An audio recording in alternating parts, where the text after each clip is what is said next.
Adama Zango est notre invité du jour. Il est le coordonnateur de l'association Afrique contre le tabac, en abrégé ACONTA. Avec lui, nous parlerons de la lutte contre le tabac au Burkina, notamment les tactiques de séduction de l'industrie du tabac. Bonjour et bienvenue à vous, Monsieur Zango. Oui, bonjour, Monsieur Cherche. Le 30 mai dernier, le monde entier a célébré la journée justement internationale dédiée à la lutte contre le tabac. Pour vous, déjà, que revêt l'importance d'une telle célébration, prendre une journée pour se remémorer la lutte que le monde mène contre l'industrie du tabac? D'accord, merci de me donner la parole. C'est une opportunité pour nous de profiter de vos antennes pour parler donc aux populations. Mais avant tout propos, je profite de l'occasion donc pour remercier nos plus hautes autorités qui travaillent de concert avec en tête le chef de l'État, le capitaine Ibrahim Traoré, pour que nous puissions donc être en sécurité dans notre pays et pouvoir donc parler de santé publique, notamment de lutte contre le tabac. Donc que Dieu les inspire davantage pour qu'ils puissent donc s'occuper des questions sécuritaires pour que nous soyons donc en sécurité au Burkina Faso.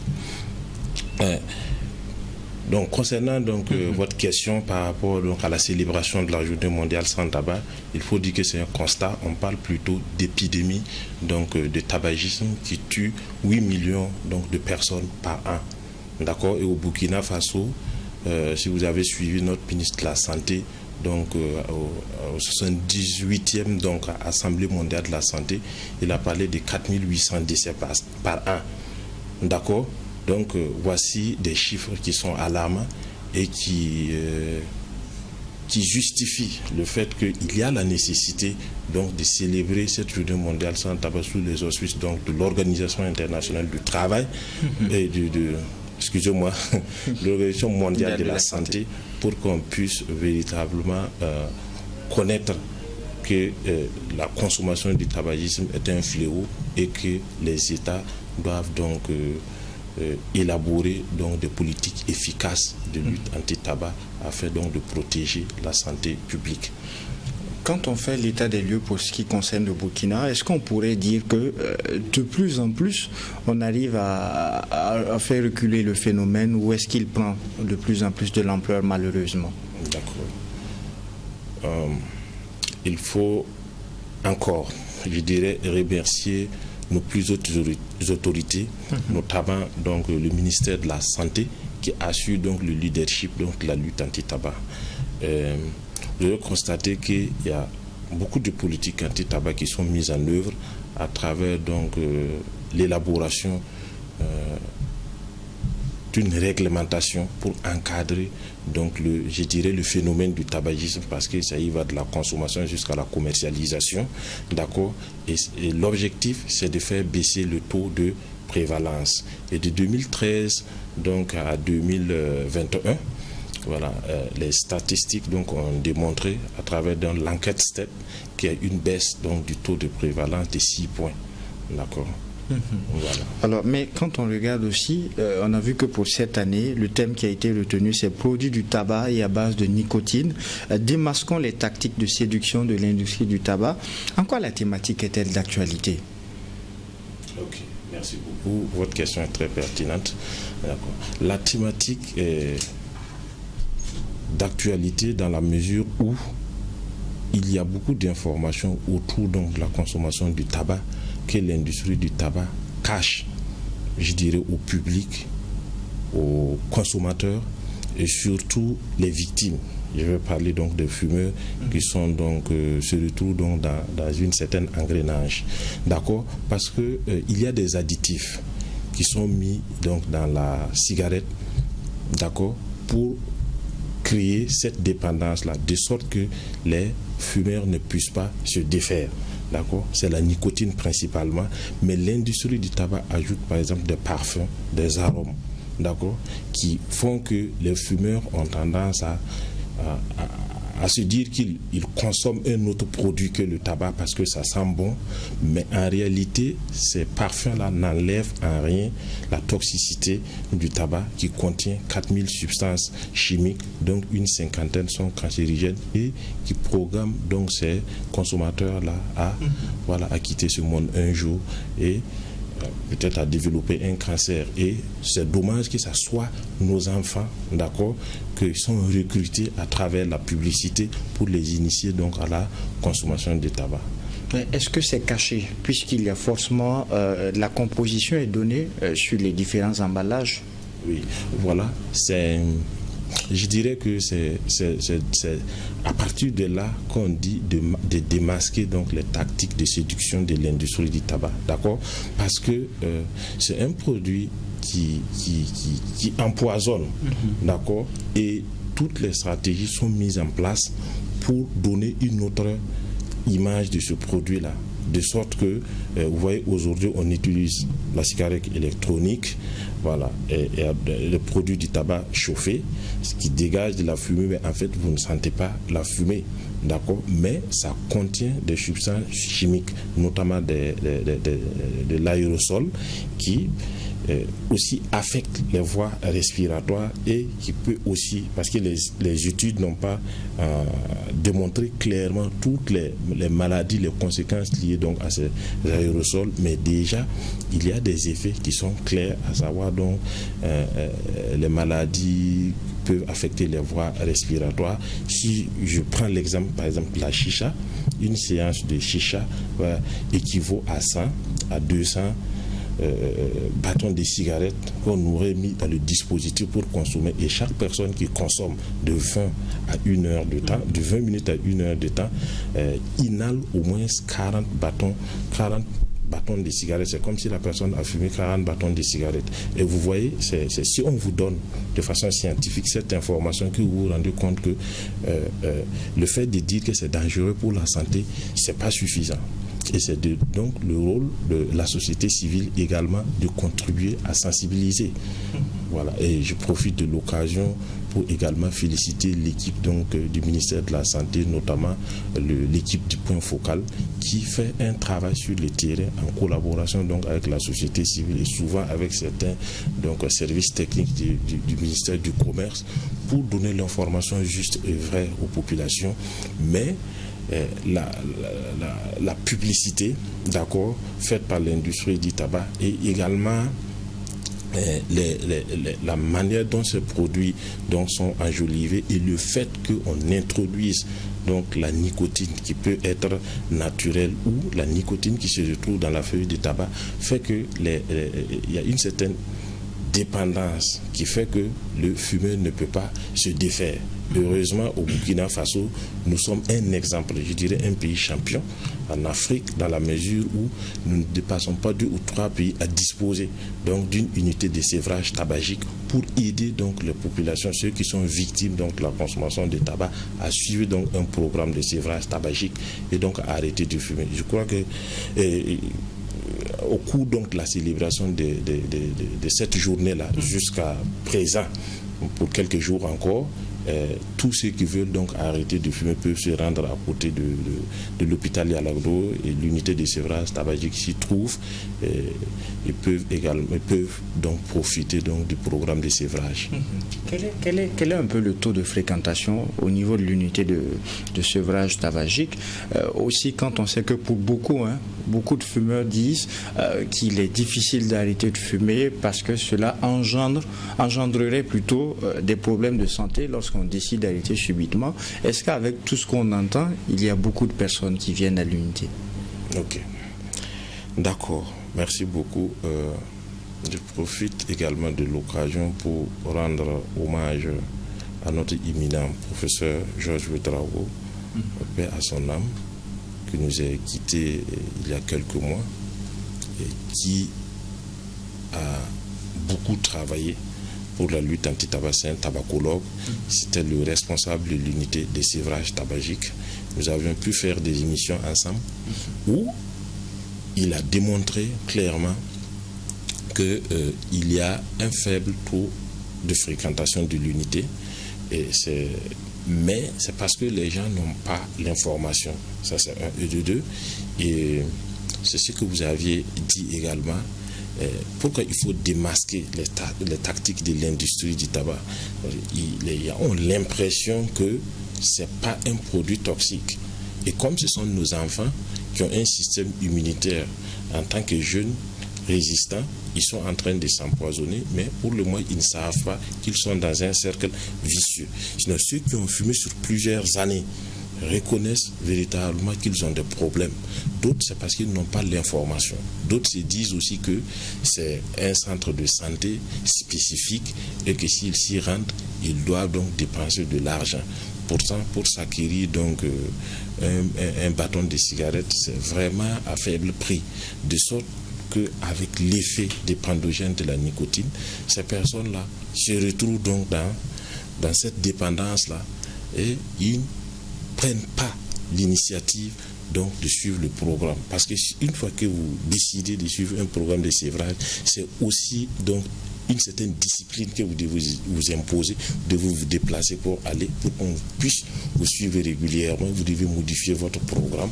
Pourtant, le fumeur retrouve une certaine euphorie, une certaine aisance et il se fait des illusions en se disant que ça lui permet de se concentrer pour faire ceci, cela, ça lui permet d'enlever tel problème. Et il y a toutes sortes de théories qu'il fait autour de ça. Et pour se défaire de ces théories-là, pour changer de vie, il a besoin d'être accompagné.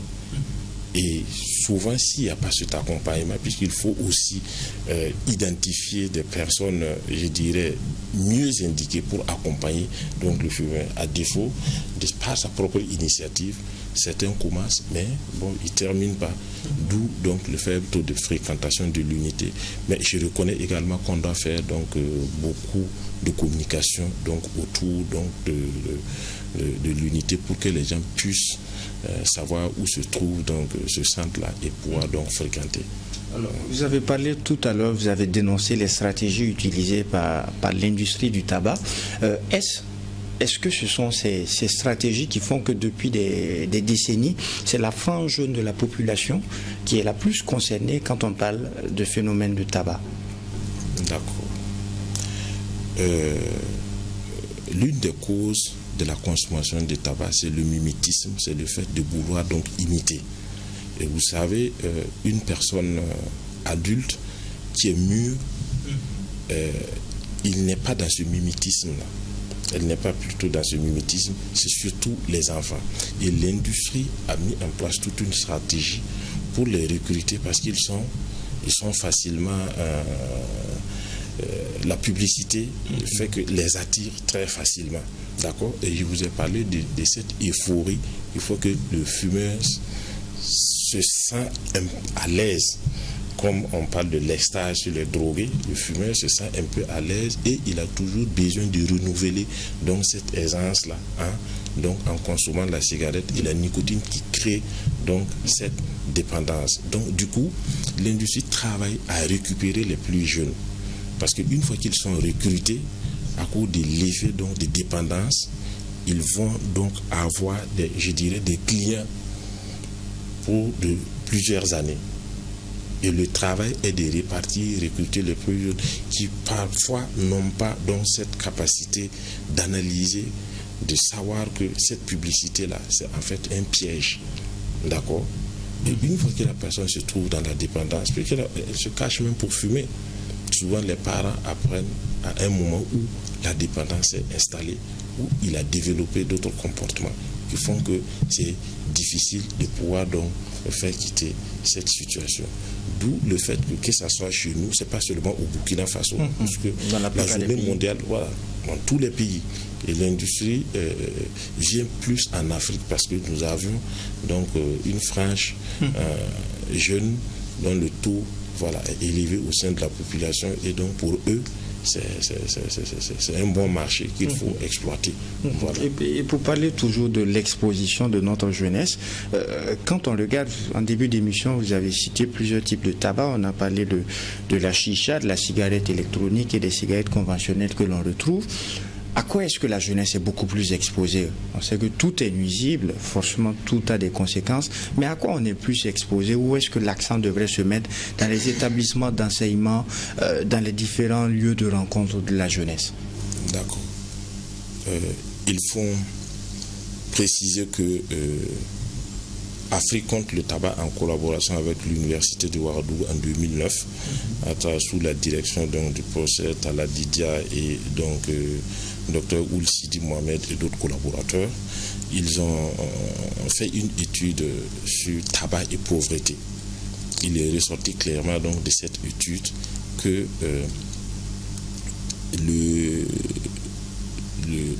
fumeur, surtout les jeunes qui ont un faible pouvoir d'achat, vont donc payer la cigarette à moindre coût. D'accord? Ça, c'est en 2009. Voilà, ce qui explique que c'est en 2009, mais le constat, c'est que c'est une réalité aujourd'hui. Oui, les jeunes vont plutôt payer la cigarette classique parce qu'ils peuvent facilement accéder à ces cigarettes-là. Parce que si ils doivent fumer la chicha, s'ils n'ont pas assez d'argent, ils doivent peut-être cotiser pour le faire. D'accord? Et la cigarette électronique, c'est encore plus cher. D'accord? Donc, du coup, la consommation, c'est plus vers les cigarettes classiques. Et vous avez parlé donc de l'exposition donc au niveau des lieux publics. C'est l'occasion également de dire que le gouvernement a fait des efforts incommensurables parce qu'il y a donc un décret. Justement, on va parler du décret. De fumer. D'accord, ok, très bien. On va parler du décret, justement. Quand on regarde aussi, vous avez parlé des parents quand on évoquait le sujet. Est-il possible pour un parent fumeur d'éviter que son enfant ne fume pas? Quelle est la part de responsabilité des parents aussi dans ce qu'il y a comme attrait pour la jeunesse dans le tabac? Il faut dire la consommation de tabac, c'est un vice.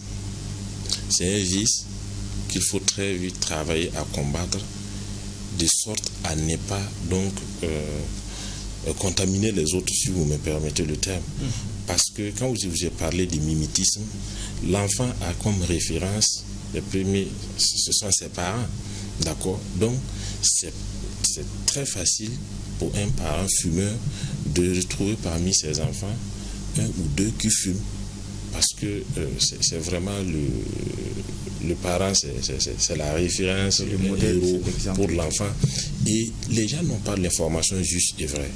D'accord? Ça fait que ce sont même nos parents, souvent fumeurs, qui vont demander à leurs enfants d'aller leur payer la cigarette et d'autres même leur dire d'allumer avant de venir. Donc l'enfant s'habitue donc déjà, même s'il ne fume pas, il s'habitue déjà à la fumée de tabac.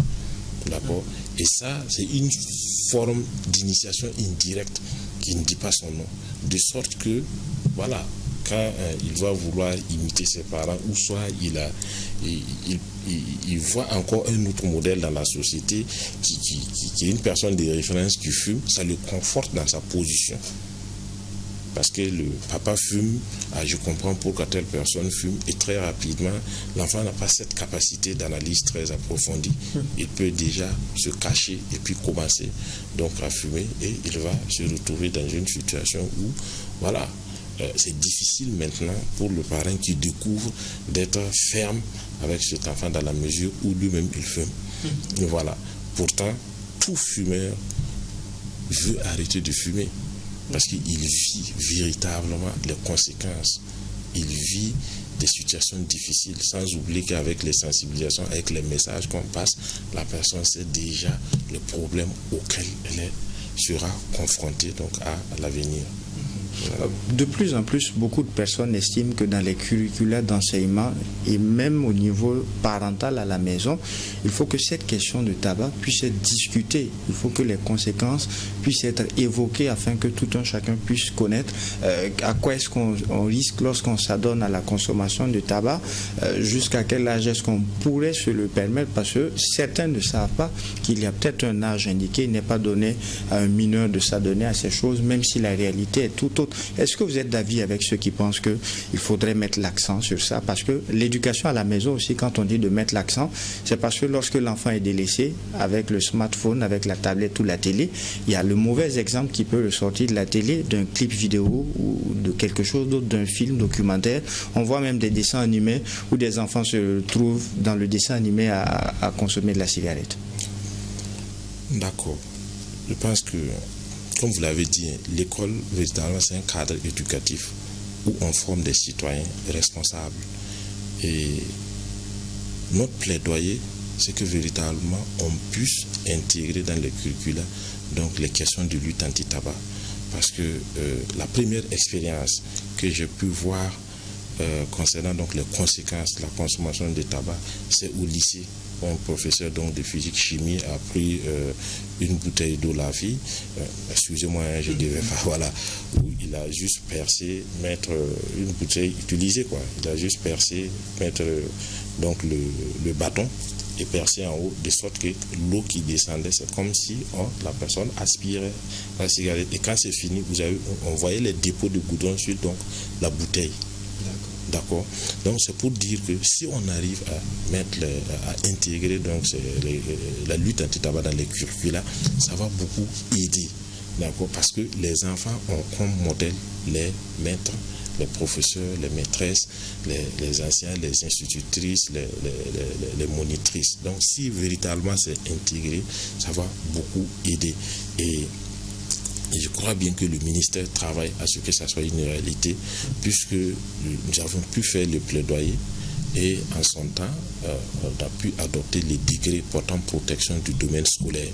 D'accord. Et nous avions également mené une étude dénommée Grand cigarettier, petit cible, l'industrie du tabac cible, donc nos enfants autour des établissements scolaires. D'accord. Ça nous a permis à la suite donc de cette étude-là de pouvoir sensibiliser et de vulgariser donc les résultats de cette étude pour démontrer que l'industrie cible nos enfants autour des écoles et que il est impératif qu'on ne puisse pas vendre le tabac, on ne puisse pas faire la publicité des produits du tabac autour des écoles. D'accord. Et d'où donc l'adoption de ce décret portant protection du domaine scolaire qui vient donc renforcer la sensibilisation que nous avons faite autour donc à partir de cette étude. Parlant justement de texte, on sait qu'il faut ce cadre réglementaire pour assainir le milieu. À ce jour, comment est-ce que vous évaluez où en est le Burkina en termes d'adoption de textes contre le phénomène? D'accord. Merci beaucoup. C'est encore l'occasion de remercier notre gouvernement qui met en place des politiques de lutte anti-tabac efficaces. Parce que le Burkina est parti à la convention cadre de l'OMS pour la lutte anti-tabac le 31 juillet 2006. Par la suite, nous avons adopté une loi anti-tabac le 25 novembre 2010 et adopté des textes d'application. D'accord. Et avec le projet FTCT 2030, actuellement, il y a une relecture la relecture d'un certain nombre de textes. Et dites-vous déjà que beaucoup de textes ont été adoptés, si vous suivez la presse. Voilà, il y a le décret donc portant interdiction de fumer dans les lieux publics, il y a le décret portant donc conditionnement neutre donc des produits du tabac, le décret pour améliorer le fonctionnement du comité national de lutte contre le tabac.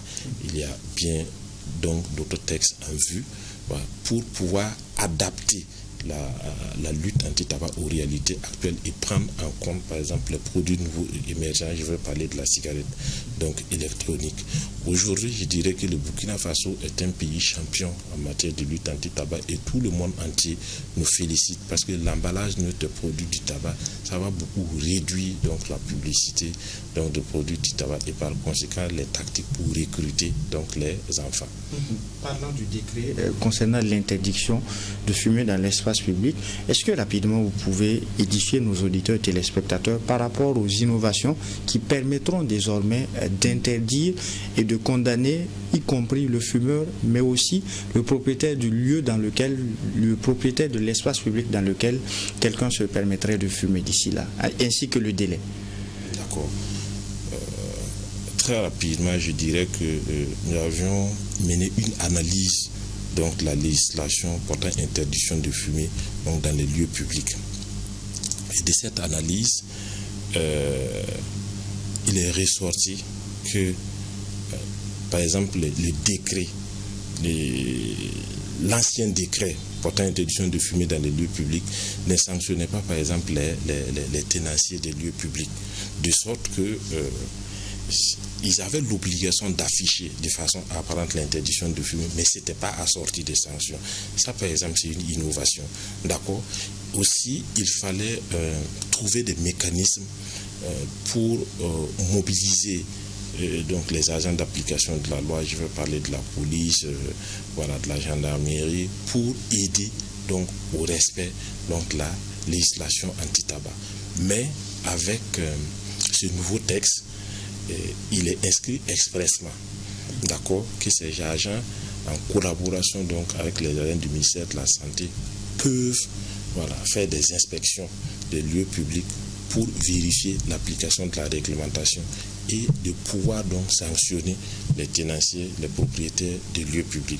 Pourtant, de par le passé, par exemple, ces textes, ces sanctions n'existaient pas, les tenanciers des lieux publics n'étaient pas sanctionnés. Voilà. Et ce texte également pris en compte les produits nouveaux et émergents. D'accord. Je veux parler que ce soit la cigarette électronique, que ce soit la chicha, que ce soit donc la cigarette. Pourtant, de par le passé, c'est seulement au niveau de la commune de Ouagadougou qu'un arrêté a été pris donc, pour interdire donc, la consommation de la chicha. Voilà. Ça, c'est des innovations majeures et il est formel, il est interdit, par exemple, de créer des fumoirs, d'accord, pour isoler un certain nombre de fumeurs, parce que l'expérience et la pratique internationale a démontré que c'est pas efficace. Et la dernière fois, notre ministre a dit clairement que 1300 personnes au Burkina Faso sont victimes du tabagisme passif. Le fait qu'ils ne consomment pas la cigarette, mais le fait d'inhaler la fumée de tabac leur cause des maladies.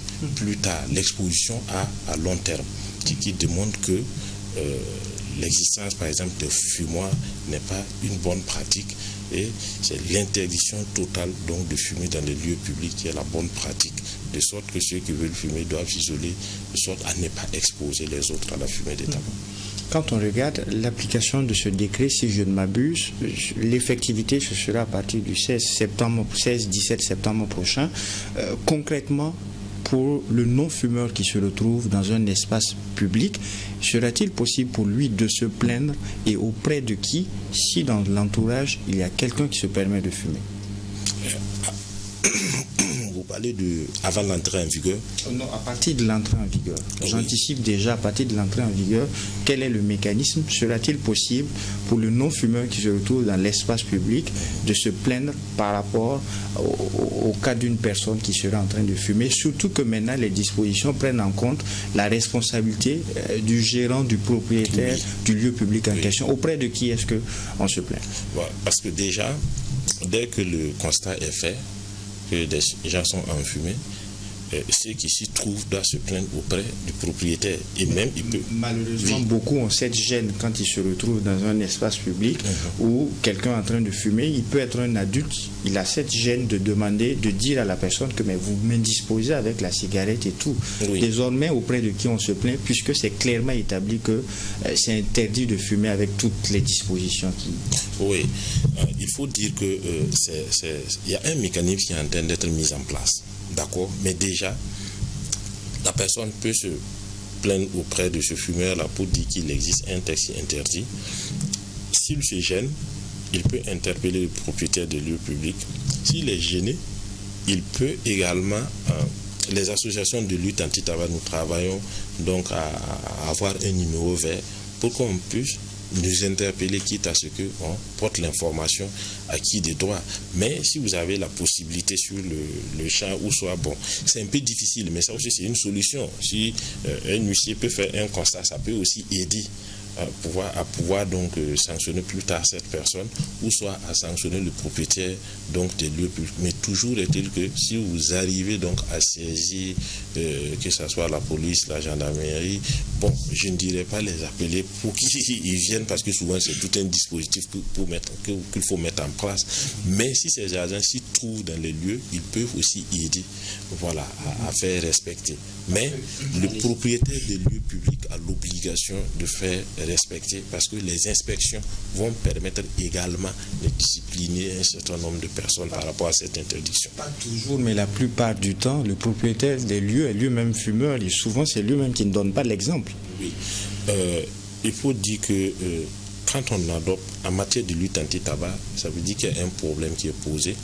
C'est un problème de santé publique, où on a donné donc les statistiques qui parlent, qui sont alarmantes, et il faut qu'on change la donne, il faut qu'on change de comportement, il faut qu'on change donc la pratique. Nous avions fait ce travail de sensibilisation avec la police municipale, où on est allé sur le terrain, ça vaut 3 ou 4 ans, sensibiliser. Par la suite, la police nationale a fait des sorties, je dirais, ponctuelles, également pour sanctionner certaines personnes qui ne respectent pas l'interdiction. Mais avec ce texte qui prévoit clairement que ces agents-là, en collaboration avec les du ministère de la Santé, peuvent donc faire ce travail d'inspection et sanctionner, c'est sûr que les comportements vont changer, parce que l'objectif et ce qui permet donc l'effectivité d'une loi, d'un texte, sont les sanctions. Donc, si les gens enfreignent à la réglementation et qu'ils sont sanctionnés, demain, il faut que les sanctions aussi soient dissuasives. Demain, ils sont obligés de se conformer, parce que c'est une loi, je dirais, de la République, et l'objectif, c'est vraiment l'ordre public, c'est la protection de la santé publique. Et je suis content qu'on puisse parler de ça sur le plateau, parce que c'est une forme aussi de sensibilisation qui va permettre aux tenanciers des lieux publics de savoir que, à partir donc de l'entrée en vigueur de ces textes-là, même actuellement, le texte existant, même l'interdit. Voilà, c'est parce qu'on ne dispose pas assez donc, de moyens pour faire les inspections, pour faire les contrôles, voilà, réguliers. Alors, toute dernière question, on l'a dit, en matière de textes, le Burkina est un exemple dans la sous-région. Les différents textes par rapport à tout ce qui se passe, on arrive à anticiper et à les adopter. Mais aujourd'hui, au niveau des associations, au niveau des ONG qui œuvrent dans le sens de la lutte contre le tabac, quelles sont les autres difficultés auxquelles vous faites face? Très rapidement, en 2 minutes. D'accord. Bon, il faut dire que l'objectif donc des structures associatives, c'est quoi? C'est de pouvoir donc assurer la veille et de sensibiliser les populations. D'accord? C'est vrai, nous sommes dans une situation où on ne dispose pas assez de moyens, mais on utilise donc les canaux de communication existants, les réseaux sociaux, et voici une occasion que vous nous offrez. D'accord?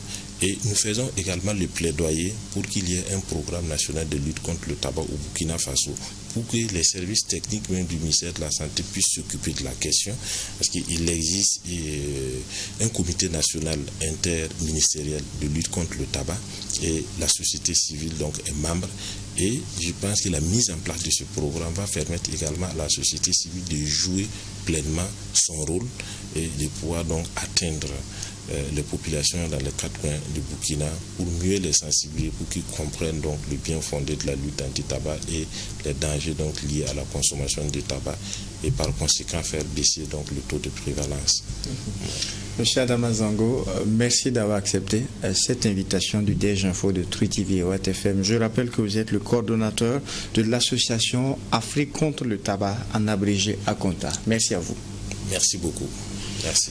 Également, merci à vous, auditeurs et téléspectateurs des médias leaders True TV et Watt FM, ainsi à Sur FM, donc ce numéro du DG Info que j'ai pris plaisir à vous présenter. En attendant, bien sûr, de vous retrouver, Dieu voulant, pour un autre numéro. Non seulement portez-vous bien, mais aussi et surtout que Dieu bénisse le Burkina Faso. Au revoir.